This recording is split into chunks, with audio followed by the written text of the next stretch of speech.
Hello friends, बहुत बहुत स्वागत है आपका आज के वीडियो में। आज फिर से सेकेंड वीडियो है जिसमें हम लोग बात करेंगे फिजिकल केमिस्ट्री के इम्पोर्टेंट डेफिनेशन की। एक बात मैं आपको बता दूं, एग्जाम में फिजिकल केमिस्ट्री से केवल डेफिनेशन ही पूछे जाते हैं, तो इसीलिए मैं आपको डेफिनेशन करा रहा हूं। ठीक है, जितने क्वेश्चन आते हैं उसमें अधिकतर डेफिनेशन ही होते हैं। तो चलिए देखते हैं। पिछला वीडियो आपने अगर नहीं देखा है तो जरूर देख लीजिएगा, पार्ट 1 इसका आ चुका है। बात करते हैं पार्ट 2 और यह लास्ट वीडियो होगा डेफिनेशन का। तो चलिए देखते हैं नेक्स्ट डेफिनेशन। सबसे पहला डेफिनेशन है सेल स्थिरांक। सेल स्थिरांक क्या होता है देखिएगा। तो सेल स्थिरांक क्या होता है? तो सेल स्थिरांक जो है जी नॉट इज इक्वल टू होता है एल अपॉन ए। इसी एल अपॉन ए के वैल्यू को हम लोग क्या कहते हैं? सेल स्थिरांक कहते हैं। ठीक है, तो देखिए किसी चालकता सेल के दो इलेक्ट्रॉनों के बीच की दूरी एवं इलेक्ट्रॉनों के अनुप्रस्थ काट के क्षेत्रफल के अनुपात को हम क्या कहते हैं? सेल स्थिरांक या जी नॉट कहते हैं। ठीक है, दो इलेक्ट्रॉनों के बीच की दूरी और इलेक्ट्रॉन के अनुप्रस्थ काट के क्षेत्रफल का अनुपात, इसी को क्या कहेंगे? सेल स्थिरांक कहेंगे। फॉर्मूला लिख देंगे G not is equal to L upon A. अगर इसका आपसे मात्रक पूछ ले, तो मात्रक बताइएगा मीटर इनवर्स। क्या बताइएगा? मीटर इनवर्स या प्रति मीटर। क्यों? क्योंकि एल जो है मीटर में होता है, ए जो है मीटर स्क्वायर में होता है, कट के मीटर इनवर्स बचेगा। चलिए देखते हैं सेकेंड डेफिनेशन। सेकेंड डेफिनेशन क्या है? सेकेंड डेफिनेशन है हमारा गिब्स ऊर्जा। क्या है? गिब्स ऊर्जा। अब गिब्स ऊर्जा क्या होता है?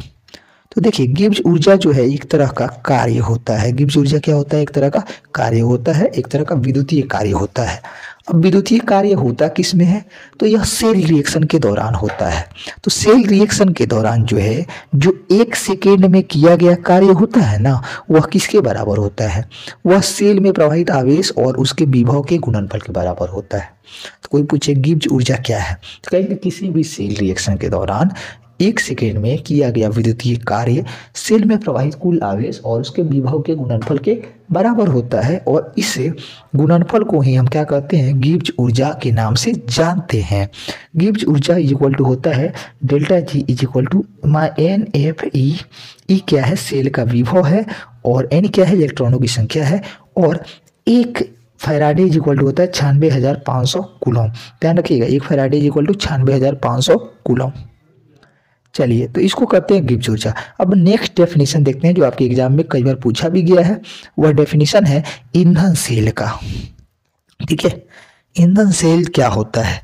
तो देखिए ईंधन सेल के बारे में आपको क्या ध्यान रखना है। सबसे पहला बात कि ईंधन सेल एक गैल्वनिक सेल है। ठीक है, अभी गैल्वनिक सेल है तो इसमें कौन कौन से ईंधन से विद्युत बनाया जा रहा हो? गैल्वनिक सेल क्या करता है? रासायनिक ऊर्जा को विद्युत ऊर्जा में बदलता है। तो जरूर है कि ईंधन से ही हम लोग विद्युत ऊर्जा का उत्पादन कर रहे होंगे।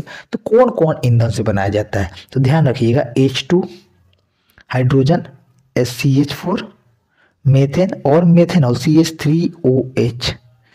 इन सब ईंधनों से जो है हम लोग क्या करेंगे? विद्युत ऊर्जा का उत्पादन करेंगे। तो परिभाषा कैसे देंगे? वैसी गैल्वनिक सेल जिसमें हाइड्रोजन, मेथेन एवं एथेनॉल आदि जैसे ईंधनों की दहन ऊर्जा को सीधे विद्युत ऊर्जा में बदल देते हैं, उसे ईंधन सेल कहते हैं। क्या कहते हैं? ईंधन सेल कहते हैं। चलिए अब बात करते हैं उत्प्रेरक की। उत्प्रेरक क्या होता है? तो देखिए जैसे हम लोग कहते हैं ना कि शादी जब होती है तो बैंड बाजे वाले चले जाते हैं कि नहीं चले जाते हैं? बैंड बाजे वाले जाते हैं तो शादी की सजावट बढ़ जाती है, शादी में रोक टोक नहीं आता है। उसी तरह काम यहाँ पे उत्प्रेरक का होता है रिएक्शन के दौरान।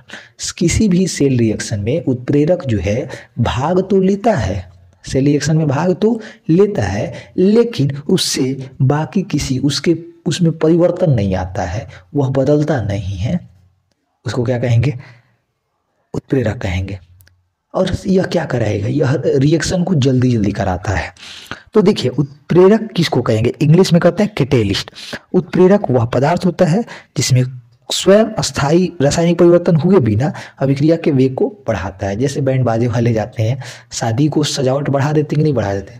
लेकिन सोचिए उनका कुछ होता है क्या? नहीं होता है। बैंड बजाते जाते हैं, बैंड बजाते आ जाते हैं। फिर दूसरे शादी में जाते हैं तो उन पर कोई असर नहीं पड़ता है शादी का। ठीक है, उसी तरह यहाँ पर है उत्प्रेरक। उत्प्रेरक पर कोई असर नहीं पड़ता है रिएक्शन का। उत्प्रेरक बस क्या करता है, रिएक्शन को जल्दी कराने का काम करता है। जैसे कि आप एग्जांपल देख लीजिए, पोटेशियम क्लोरेट है, इसको अगर आपको विखंडित करना है तो जब आप इसको गर्म कीजिएगा तो यह काफ़ी समय लग जाता है इस अभिक्रिया को होने में। इस अभिक्रिया को हम क्या कर सकते हैं, जल्दी करा सकते हैं। जल्दी किस कैसे कराएंगे, तो एक माध्यम देंगे इस अभिक्रिया को। कौन सा माध्यम देंगे, तो मैग्नीज ऑक्साइड माध्यम देंगे। ठीक है, मैग्नीज ऑक्साइड क्या करेगा, तो कैल्शियम क्लोराइड को जल्दी से तोड़ देगा। ठीक है, ध्यान रखिएगा। चलिए बात करते हैं अगले परिभाषा की। अगला परिभाषा है देहली ऊर्जा। देहली ऊर्जा क्या होता है जी, अंग्रेजी में कहते हैं थ्रेशोल्ड एनर्जी। देखिए, देहली ऊर्जा जो है आपके फिजिक्स में भी पूछा जाता है और केमिस्ट्री में भी पूछा जाता है, तो इसलिए यह महत्वपूर्ण हो जाता है। तो ध्यान रखिएगा, एग्जाम में आने का चांस बहुत ज़्यादा है। देहली ऊर्जा होता क्या है, तो देखिए देहली ऊर्जा जो है एक तरह की फोटोन की ऊर्जा है। फोटोन क्या है, प्रकाश का सबसे छोटा कण है। तो जब भी कोई किरण जो है किसी धातु पर पड़ती है तो उसका फोटोन जो है क्या करता है, धातु के इलेक्ट्रॉन से टकराता है। अगर उस फोटोन से धातु के इलेक्ट्रॉन को इतनी ऊर्जा मिल जाए जिससे इलेक्ट्रॉन बाहर आ जाए, तो उसी फोटोन की ऊर्जा को हम देहली ऊर्जा कहते हैं। सिंपल सा भाषा में समझिए कैसे कहेंगे, तो देखिए फोटोन की वह निम्नतम ऊर्जा जिससे किसी धातु सतह से इलेक्ट्रॉन बाहर निकल आ जाता है, उसे उस फोटोन की देहली ऊर्जा कहते हैं। तो देखिए, किसी धातु सतह के लिए आपतित फोटोन की ऊर्जा का वह निम्नतम मान जो कि धातु के सतह से एक इलेक्ट्रॉन को बाहर निकाल सकता है, देहली ऊर्जा कहते हैं। और उस फोटोन की आवृत्ति को हम देहली आवृत्ति कहते हैं। अंग्रेजी में देहली ऊर्जा को थ्रेशोल्ड एनर्जी और देहली आवृत्ति को थ्रेशोल्ड फ्रीक्वेंसी कहते हैं। तो चलिए देखते हैं अगले डेफिनेशन को। अगला डेफिनेशन है पेप्टाइजेशन का हिंदी में पेप्टीकरण कहते हैं। हिंदी में पेप्टीकरण कहते हैं। ठीक है, तो पेप्टाइजेशन या पेप्टीकरण क्या होता है, तो देखिएगा, तो पेप्टाइजेशन क्या है, एक परिक्षेपण होता है। ठीक है, परिक्षेपण अवस्था होता है। तो किसी भी अवक्षेपित पदार्थ का जब किसी विलयन में विद्युत अपघटन की क्रिया द्वारा कोलाइडी विलयन में परिक्षेपित हो जाता है तो उसको क्या कहेंगे, पेप्टाइजेशन कहते हैं। ठीक है, जैसे कि आप देखे होंगे ताज़ा FeOH FeCl विलयन की थोड़ी मात्रा के साथ प्रतिक्रिया करके और एक गहरा लाल भूरा रंग का विलयन बना देता है, और जो गहरा भूरा दिखेगा आपको वह क्रिया क्या कहलाएगी, वह पेप्टाइड कहलाता है, और इस क्रिया को पेप्टाइजेशन कहते हैं। ठीक है, अब चलिए बात करते हैं ब्राउनियन गति की। ब्राउनियन गति क्या होता है, तो देखिए ब्राउनियन गति आपको नाम से क्या लग रहा है, ब्राउनियन में ब्राउन छुपा है, तो इसका मतलब है कि ब्राउनियन गति को खोजा किसने है, रॉबर्ट ब्राउन ने। कब खोजा था, 1827 ईस्वी में। तो ब्राउन जो है एक साइंटिस्ट का नाम है जो कि इंग्लैंड के हैं और ये वनस्पति शास्त्री थे। इन्होंने क्या देखा, इन्होंने विलयन को क्या, कोलाइडी विलयन को माइक्रोस्कोप से देखा, कुछ नहीं दिखा।